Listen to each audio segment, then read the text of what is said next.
Well, if at first you don't succeed, wipe the slobber off and try again. Just ask 4-year-old pup Huckleberry, who's been crowned this year's Beautiful Bulldog. Huckleberry competed for the title in 2010, only to walk away empty-pawed. Well, that changed Monday when he beat 46 other dogs at Drake University, dressed in a beige suit as the main character from the movie Forrest Gump.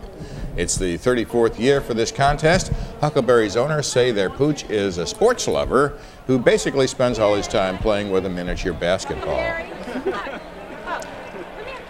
Not watching movies. I remember us airing that story last year. Well, Huckleberry's back. Anyone wanting to use the outdoor beer garden at one restaurant in Burlington, Iowa is going to need a lifeguard. That's because the Mississippi River is 7 feet above flood stage and has surrounded the restaurant with water. That's not enough, though, to get Big Muddy's to close its doors, still welcoming familiar faces to the popular diner. They're no stranger to flooding. The restaurant flooded in '93, again in 2008. The owners say they'll keep a close eye on the water level and wait for it to go down. It's nothing for them. It did not explain exactly how the customers get in the building.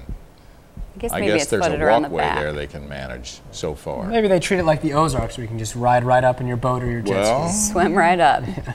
Yeah, really. They have those bars, you know, where you can just swim up to the bar. So yep. Why not a restaurant? That's right. A flood-made one. In the Mississippi.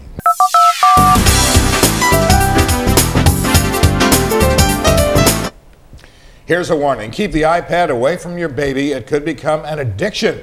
That's what some experts are saying after new evidence that parents who allow babies and toddlers to access tablet computers for several hours a day are in danger of causing dangerous long-term effects. A 4-year-old girl in the UK is being treated for compulsive behavior therapy after she'd spent hours using it and became increasingly distressed and inconsolable when the iPad was taken away from her. The doctor who launched the study says young technology addicts experience the same withdrawal symptoms as alcoholics or heroin addicts when the devices are taken away.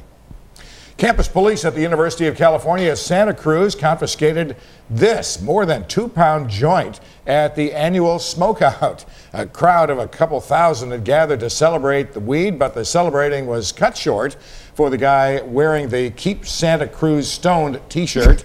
Police say he was about to open up a booth offering tokes off the monster joint when they confiscated it. He was then taken to a different kind of joint on a misdemeanor citation for possession of more than an ounce of marijuana. Much more than an ounce of marijuana, actually. You got creative there, that's for sure. Brilliant. Brilliant. Yeah, that statistic about toddlers becoming addicted as much as heroin is a little extreme. iPads haven't been around that long. I'm curious what the data is for this study. Yeah, well, that doctor said that that was not a isolated example, that he knows other kids that have the same problem. How many, I don't know. I was showing a picture to my 4-year-old niece on my iPhone the other day, and she knew right away how to scroll through and get to the other ones. Oh, my nephew knows how to buy apps, and yeah, it's always, can I have the iPad? Could your nephew talk to me? He needs to talk to me, too. Half of the right? stuff, I don't know what's good and what's not.